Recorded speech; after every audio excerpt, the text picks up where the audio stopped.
नमस्कार विद्यार्थी मित्रांनो, मी आहे doctor Vasudev Bhagat, BLD college Inder. आणि यापूर्वीच्या तासाला आपण पाहिलेलं आहे किंवा मी तुम्हाला सांगितलं राज्यशास्त्राची व्याप्ती म्हणजेच राज्यशास्त्राच्या अभ्यासाचे विषय किंवा राज्यशास्त्र कशाचा अभ्यास करते त्याबद्दलची माहिती आपण यापूर्वीच्या तासाला पाहिलेली आहे. तुम्हाला त्याचा निश्चितपणे उलगडा झाला असेल. आजच्या तासाला आपल्याला पाहायचं आहे किंवा लक्षात घ्यायचं आहे राज्यशास्त्राचे महत्त्व. राज्यशास्त्र या विषयाचे महत्त्व काय किंवा इम्पॉर्टन्स ऑफ पॉलिटिकल सायन्स म्हणजे त्याचं काय महत्त्व आहे हे आजच्या तासामध्ये आपल्याला जाणून घ्यायचं आहे. काही मुद्दे त्याच्याबद्दलचे मी तुम्हाला सांगतो. याचं महत्त्व अगदी खूप मोठं आहे. राज्यशास्त्राचं महत्त्व नावाचे पुस्तक असू शकतात, वेगवेगळे शोध निबंध असू शकतात, पण तेवढं खोलवर न जाता अगदी BA फर्स्ट इयरच्या दृष्टिकोनातून, स्पर्धा परीक्षेच्या दृष्टिकोनातून आपण या विषयाचा किंवा या मुद्द्याचा उलगडा करू. तर हे विषय सांगण्यापूर्वी मी तुम्हाला राज्यशास्त्राबद्दलची काही महत्त्वपूर्ण माहिती सांगतो. आणि ती माहिती म्हणजे राज्यशास्त्राला शास्त्राचा दर्जा मिळवून दिलेला आहे एरिस्टॉटल यांनी.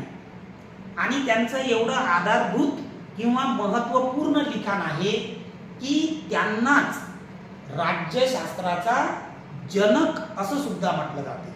म्हणजेच राज्यशास्त्राचा जनक कोणाला म्हणतात? एरिस्टॉटल यांना म्हणतात. एरिस्टॉटल हे राज्यशास्त्राचे जनक आहे. आणि त्यांनी विभिन्न ग्रंथ लिहिले, अनेक ग्रंथ लिहिले. आणि त्यांचं एक महत्त्वपूर्ण विधान आहे.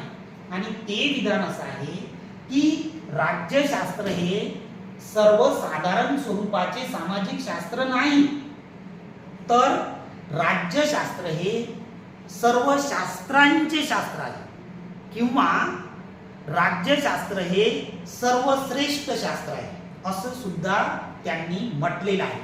म्हणजे म्हटलेलं आहे हे काही सर्वसाधारण विधान नव्हे, तर तेव्हाच त्यांनी ते सिद्ध सुद्धा केलं की राज्यशास्त्र हे कशा प्रकारे शास्त्राचे शास्त्र आहे. आता राज्यशास्त्राचे जनक एरिस्टॉटल आहेत, त्यांनी शास्त्राचे शास्त्र म्हटलं हे तुम्ही अगदी लक्षात ठेवा. पण त्याबरोबरच शास्त्राचे शास्त्र का म्हटलं याच्याबद्दलचे तुम्हाला अगदी थोडक्यात 2-3 वाक्य सांगतो. राज्यशास्त्रामध्ये संविधान येते आणि संविधानाच्या आधारे कोणत्याही देशाचं काय असते? शासन असते. आणि या शासनाच्या नियंत्रणात पूर्ण देश असते. जसा आज आपला भारत देश भारत सरकारच्या नियंत्रणावर, परंतु भारत सरकार कशावर अवलंबून आहे? संविधानावर. असं प्रत्येक देश. तर मग एरिस्टॉटल यांनी हे सांगितलेलं आहे की संविधानावर आधारलेल्या या शासनाच्या नियंत्रणात सर्व काही शास्त्राची प्रगती म्हणा, मान्यता म्हणा अवलंबून असते.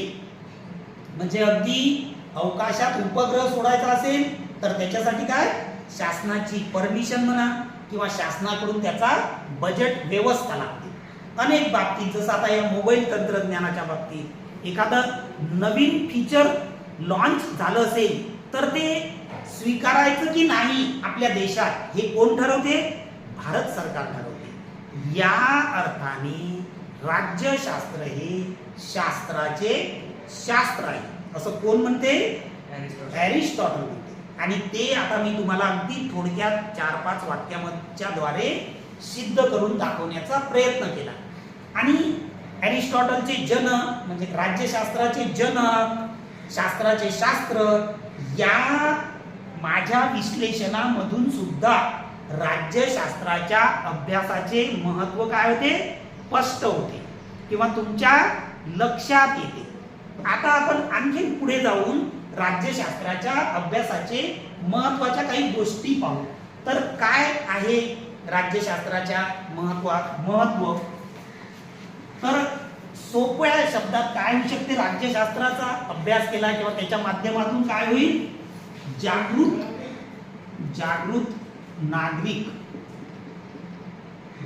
नागरिक तयार होतील. आपण म्हणतो ना, आजकाल म्हणतो का नाही, लोकांना काही भानच नाही, जबाबदारीची जाणीव नाही. तर ती का नाही, तर ती अज्ञानी आहे. आणि विशेषतः कशाबद्दल अज्ञानी आहे, कायद्याबद्दल अज्ञानी आहे. आणि मग जर या नागरिकांनी राज्यशास्त्राचं थोडं बहुत ज्ञान घेतलं तर ते कसे बनतील, जागृत नागरिक बनतील, आदर्श सुद्धा नागरिक बनतील.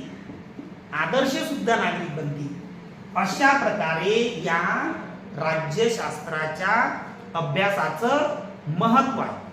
जसं आज आपल्या देशामध्ये एवढं मोठं युवकांचं आंदोलन सुरू आहे, त्या आंदोलनाचं नेतृत्व तुम्हाला माहित आहे, अभिजित दिपके नावाचा युवक करत आहे. परंतु तो का करू शकत आहे, तर त्याला राज्यशास्त्राचं ज्ञान आहे म्हणून. आणि या ज्ञानातून त्याला काय निर्माण झालेला आहे, आत्मविश्वास निर्माण झालेला आहे. या अर्थानं तुम्ही लक्षात घ्या की राज्यशास्त्राच्या अभ्यासाचं काय महत्व आहे. या अभ्यासामुळे एक प्रकारची तुमच्यामध्ये काय निर्माण होईल, शक्ती निर्माण होईल, किंवा साध्या शब्दात ताकद निर्माण होईल. कशामुळे, राज्यशास्त्राच्या अभ्यासामुळे लोकांना आपल्या मतदानाची किंमत कळेल. कधी कळेल, त्यांना जर राज्यशास्त्राचं ज्ञान असेल तर. आपल्या अधिकारावर कोणी अतिक्रमण करत आहे, आपल्या अधिकाराच्या उल्लंघन करून आपलं कोणी शोषण करत आहे, हे कधी त्यांच्या लक्षात येईल, जर त्यांनी या राज्यशास्त्राचं ज्ञान मिळवलं तर, आहे ना. आणि अशा प्रकारचं जर त्यांना ज्ञान असलं तर त्यांना ही व्यवस्था जाणून घेण्याची उत्कंठा निर्माण होईल. आणि आपल्या अधिकाराबरोबरच अन्य नागरिकांच्या अधिकाराचं ते सुरक्षा कवच बनू शकतात. जसं आजच्या आंदोलनातून किंवा काही दिवसापूर्वीपासून जे सुरू आहे आंदोलन, यामधून तुमच्या लक्षात येत असेल.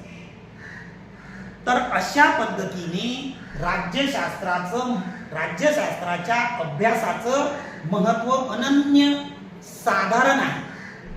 आणि जेवढं महत्व तुम्ही जाणसाल तेवढं तुम्ही स्पर्धा परीक्षेच्या दृष्टिकोनातून सुद्धा काबील व्हाल, किंवा तुम्ही प्रश्नांचे उत्तर सोडवण्यासाठी सक्षम व्हाल, असा सुद्धा याचा अर्थ आहे. त्याचबरोबर या कायद्याचा, संविधानाचा कोणी दुरुपयोग करत असेल तर त्याची जाणीव तुम्हाला होईल. पण कधी होईल, जर तुम्ही राज्यशास्त्राच्या अभ्यासाचं महत्व जाणलं तर. या विभिन्न अंगाने राज्यशास्त्राचं महत्व आहे. आपण अगदी लांब जाऊ नये, कारण तुम्हाला थोडक्यात हे जाणून घ्यायचं आहे. तर तुमच्या बरंचसं हे लक्षात आलं असेल, आदर्श नागरिक, जागृत नागरिक, शक्तिशाली नागरिक बनण्याच्या दृष्टिकोनातून, संविधानाचा प्रचार आणि प्रसार करण्याच्या दृष्टिकोनातून, संविधान कितीही जरी चांगलं असलं तर ते अंमलात येते की नाही याच्यासाठी सुद्धा आपल्याला या राज्यशास्त्राच्या अभ्यासाचं महत्व आहे. आणि हे कोण आपल्याला फार पूर्वी सांगितलेलं आहे, तर ते या शास्त्राचे जनक एरिस्टॉटल यांनी सांगितलेलं आहे. मग त्याच्यानंतर आज पर्यंतचे अनेक शेकडो विचारवंत महामानव यांनी या राज्यशास्त्राच्या अभ्यासाच्या महत्वाची जागृती विभिन्न माध्यमातून केलेली आहे. हे तुम्ही लक्षात घ्या. तर लक्षात आला माझा मुद्दा तुमच्या? Yes sir. हां. मग राज्यशास्त्राचे जनक कोण आहे? एरिस्टॉटल. हां. ठीक आहे. आणि त्यांनीच त्याला शास्त्राचे शास्त्र असं सुद्धा म्हटलेलं आहे. तर हा व्हिडिओ आणखी तुम्ही पुन्हा पहा, आपल्या मित्रांना सुद्धा दाखवा आणि आपल्या मित्रापर्यंत सुद्धा पोहोचवा. आणि आपण मग या ठिकाणीच आपलं या क्रमिक दृष्टिकोनातून पहिलं युनिट पूर्ण होते. नंतर आपण दुसऱ्या युनिटकडे वळू. तर ठीक आहे. धन्यवाद.